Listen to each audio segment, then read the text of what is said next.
समय का चक्र। एक राजा ने अपने राज्य में यह ऐलान करवा रखा था कि जो भी राज दरबार में आकर भविष्यवाणी सुनाएगा और यदि वह सच निकली तो उसको इनाम दिया जाएगा। ज्योतिष के बड़े बड़े जानकार और कई विद्वान पंडित वहां जाकर भविष्यवाणी सुनाते थे और यदि वह भविष्यवाणी सच साबित होती तो वह बहुत सारा इनाम भी पाते थे। उसी राज्य में एक गरीब व्यक्ति रहता था जिसका गुजारा बड़ी मुश्किल से होता था। एक दिन उसकी पत्नी ने उससे कहा, तुम भी राज दरबार में जाकर कोई भविष्यवाणी सुनाओ। संयोग से कोई सच साबित हो जाए तो हमें भी इनाम मिल जाएगा, जिससे हमें जीने का कुछ सहारा मिल जाएगा। तो वह व्यक्ति कहने लगा, मैं अनपढ़ आदमी हूँ और मुझे किसी बात का ज्ञान नहीं है। कहीं ऐसा ना हो कि राज दरबार में पहुंचकर लेने के देने पड़ जाएं। पत्नी ने कहा, नहीं स्वामी, काम करना मनुष्य का कर्तव्य है। जो ईश्वर को मंजूर होगा वही होगा। तुम जाओ तो सही। फिर वह आदमी घर से निकल पड़ा और रास्ते में चलते चलते वह थक गया तो एक पेड़ के नीचे सुस्ताने लगा। उसी पेड़ के नीचे एक इच्छाधारी साधु रहता था। जब वह आदमी उस पेड़ के नीचे बैठा तब वह इच्छाधारी साधु सांप के रूप में सामने आ गया, जिसे देखकर वह आदमी डर कर भागने लगा। फिर सांप ने कहा, मुझसे डरो नहीं, मैं सांप नहीं साधु हूँ। मैं जो बात कहूँगा तुम्हारे भले के लिए ही कहूँगा। बताओ तुम कहाँ जा रहे हो? फिर उस आदमी ने कहा, इस राज्य के राजा ने ऐलान किया हुआ है कि जो भी आकर भविष्यवाणी सुनाएगा और यदि वह सच हुई तो उसे इनाम मिलेगा। मैं एक अनपढ़ आदमी हूँ, पत्नी के कहने पर घर से निकला हूँ, परंतु हैरान हूँ कि राज दरबार में जाकर मैं क्या कहूँगा। मैं समझ नहीं पा रहा हूँ कि इसका परिणाम क्या होगा। फिर वह त्रिकालदर्शी साधु बोला, राज दरबार में जाकर कहना कि आने वाले समय में इस राज्य में अग्निकांड का प्रभाव बहुत अधिक होगा, इसलिए राजा अग्नि से बचाव का प्रबंध पहले से ही कर लेना तो अच्छा होगा। फिर उस आदमी ने राज दरबार में जाकर वैसा ही कहा। फिर राजा ने उस आदमी को अपने पास ही रोक लिया और आने वाले समय की प्रतीक्षा करने लगा। कुछ समय बीता और अग्नि ने अपना भयंकर रूप दिखाया, परंतु राजा ने उससे बचाव का प्रबंध पहले ही कर रखा था, इसलिए कोई विशेष हानि नहीं हुई और अब उस आदमी पर राजा की बड़ी मेहरबानी हो गई। उस आदमी को बहुत सारा इनाम दिया और चलते समय राजा ने कहा, मित्र, मेरे योग्य कोई और सेवा हो तो बताना। उस व्यक्ति ने मन में ही सोचा कि यह सब करनी तो उस साधु की है, जिसके कारण राज दरबार में मेरा इतना सम्मान हुआ और धन भी मिला।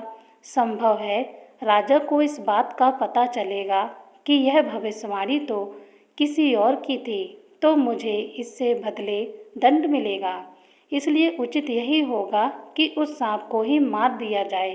फिर यह सोचकर उसने राजा से कहा, हे राजा, यदि आप मुझसे और कोई सेवा पूछते हैं तो कुछ सूखी हुई लकड़ियां मेरे साथ भिजवाने का प्रबंध कर दीजिए।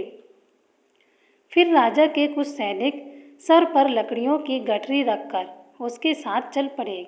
जब वह व्यक्ति उस पेड़ के नीचे पहुंचा जहां पर वह इच्छाधारी साधु रहता था, उस आदमी ने सैनिकों से कहा, यह बिल सांप का घर है, इसके ऊपर लकड़ियां रखकर आग लगा दो।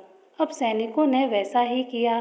फिर उस आदमी ने सोचा कि वह सांप मर गया होगा। इस विश्वास के साथ वह अपने घर आ गया और राज दरबार से जो कुछ भी मिला था वह अपनी पत्नी के हवाले कर दिया और सुख से रहने लगा। किंतु मुफ्त का माल थोड़ी ही दिनों में खत्म हो गया। फिर उसकी पहले जैसी हालत हो गई। फिर पत्नी ने कहा, फिर से तुम राज दरबार में जाओ, संभव है कि धन हो जाएगा, जिससे घर का खर्च अच्छे से चल जाएगा। फिर वह आदमी सोचने लगा, जिसकी वजह से मुझे इतना धन मिला था उसे तो मैंने आग लगाकर मार डाला, इसलिए मैं अब वहाँ जाऊँगा और क्या कहूँगा। किंतु पत्नी के मजबूर करने पर वह घर से चल पड़ा और चलते चलते फिर संयोगवश उसी पेड़ के नीचे जाकर बैठ गया जहाँ उसे इच्छाधारी साधु मिला था। फिर वह साधु सांप के रूप में सामने आकर कहने लगा, मैं वही सांप हूँ जिसके घर को तुमने आग लगा दी थी। यह सुनते ही वह आदमी डर कर भागने लगा कि अब तो यह मुझे नहीं छोड़ेगा। किंतु इच्छाधारी साधु ने कहा, मुझसे डरो नहीं, मेरी बात को सुनो, मैं तुम्हारे भले की ही बात कहूँगा। फिर वह आदमी वापस आया। तब साधु ने पूछा, तुम कहाँ जा रहे हो? फिर वह आदमी बोला, जहाँ पहले गया था वहीं जा रहा हूँ। साधु ने कहा, अब वहाँ जाकर क्या करोगे? फिर उस आदमी ने कहा, मैं तो अपनी पत्नी के कहने पर जा रहा हूँ, मुझे कुछ पता नहीं कि क्या कहना है। फिर साधु ने कहा, अब राजा को कहना कि इस बार राज्य में पानी ज़्यादा बरसने से बाढ़ से नुकसान होगा, बचत का उपाय पहले से ही कर लें। फिर उस साधु की बात सुनकर वह आदमी वहाँ से चल पड़ा और राज दरबार में पहुंचकर कहने लगा, राजन, इस बार राज्य में पानी बहुत ही बरसेगा और बाढ़ से भारी खतरा है, इसलिए बचाव का उपाय पहले से ही कर लें। उस आदमी के प्रति राजा को बड़ी श्रद्धा हो गई थी। राजा ने उसके रहने और खाने पीने का उचित प्रबंध कर दिया और समय की प्रतीक्षा करने लगा। समय आने पर बहुत वर्षा हुई, किंतु प्रबंध होने से कोई नुकसान नहीं हुआ। उस आदमी की बात सच होने पर राजा ने उसे बहुत सारा धन देते हुए कहा, मित्र, मेरे योग्य कोई और सेवा हो तो बताओ। फिर उसने कहा, राजन, धन तो आपने बहुत दे दिया, पर एक दिल की बात कहता हूँ, पानी से भरे हुए मटके देकर कुछ लोग मेरे साथ भेज दीजिए। राजा ने वैसा ही किया। फिर उस आदमी ने उस पेड़ के नीचे जाकर उस बिल को थोड़ा सा खुदवाया और गड्ढे बनवाकर उसमें पानी भर दिया। अब वह आदमी अपनी तरफ से उस सांप को मरा हुआ समझकर अपने घर वापस पहुंच गया, परंतु उस धन को थोड़े ही दिनों में खा पीकर उड़ा दिया और फिर से भूखे मरने लगा। अब पत्नी के कहने पर तीसरी बार जब वह आदमी फिर उसी पेड़ के नीचे पहुंचा, तो इस बार इच्छाधारी साधु अपने वास्तविक स्वरूप में मिला और उस आदमी से कहने लगा, अब कहाँ जा रहे हो? फिर वह आदमी अपने दुष्कर्मों से डरता हुआ बोला, मैं राज दरबार में जा रहा हूँ। साधु ने पूछा, अब की बार क्या कहोगे? फिर वह आदमी बोला, जो आप कहेंगे वही कहूँगा। साधु बोला, इस बार राजा को कहना कि आने वाला समय सभी के लिए अच्छा होगा और मनुष्यों में नफरत नहीं रहेगी, ग्रह क्लेश से सब मिट जाएंगे, प्रेम मोहब्बत का दौर होगा, लोग प्रसन्नचित्त होकर आपस में मिलजुल कर सुख शांति से रहेंगे। फिर वह आदमी राज दरबार में जा पहुंचा। अब राजा की उस आदमी पर पहले से ही बड़ी श्रद्धा थी। फिर राजा ने कहा, मित्र, इस बार क्या होगा? फिर वह आदमी कहने लगा, राजन, अब की बार खुशियों का जमाना आएगा, लोग आपस में प्रेम करेंगे और प्रसन्नचित्त होकर एक दूसरे से मिलकर मिठाइयाँ बांटेंगे। राजा पहले से ही उसका श्रद्धालु बन चुका था, इसलिए उसकी उचित स्थान पर ठहरकर कुछ सैनिकों सेवा में लगा दिए। कुछ समय बाद वैसा ही हुआ, जमाना बदल गया और लोग खुशहाल होकर प्रेम से रहने लगे, मानो राम राज्य आ गया हो। राजा की श्रद्धा और भी बढ़ गई और बड़ी नम्रता से हाथ जोड़कर बोले, मित्र, मेरे योग्य कोई सेवा हो तो बताना।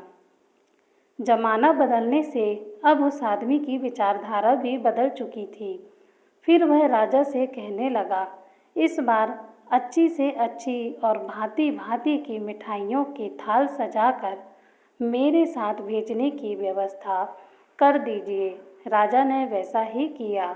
वह आदमी राजा के सैनिकों के साथ मिठाइयों के थाल सहित उस साधु महात्मा के पास पहुंचा और वहां पहुंचकर रोते हुए और गिड़गिड़ाते हुए हाथ जोड़कर कहने लगा, महात्मा, आप बड़े ही दयालु हैं। आपने मेरे साथ हर बार भलाई की, परंतु मैंने आपके साथ बुरा बर्ताव किया। मैं बड़ा पापी हूँ, मेरे सारे अपराध क्षमा कर दीजिए।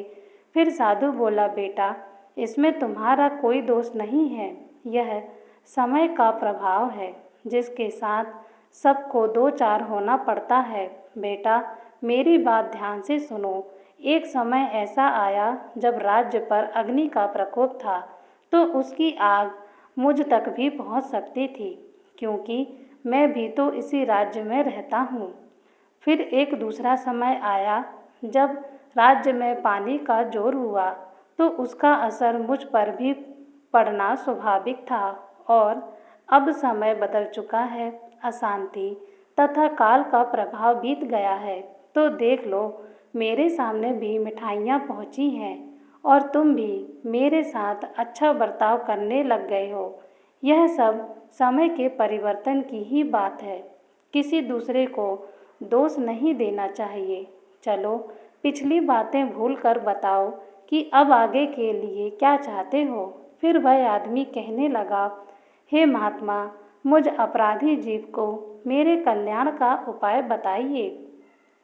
फिर साधु ने कहा, बेटा, संत गुरुवर की खोज करके उनके सत्संग में जाओ, उनके वचनों का पालन करो और राम का नाम लेकर अपनी जीवात्मा को आवागमन और काल माया के बंधन से मुक्त करके अपने सच्चे देश में निवास बनाओ। फिर उस आदमी ने वैसा ही किया और अमर पद को प्राप्त किया। दोस्तों, यदि यह कहानी आपको पसंद आई हो तो लाइक और शेयर करें, और ऐसी ही कहानियाँ सुनने के लिए हमारे चैनल को सब्सक्राइब जरूर करें। धन्यवाद।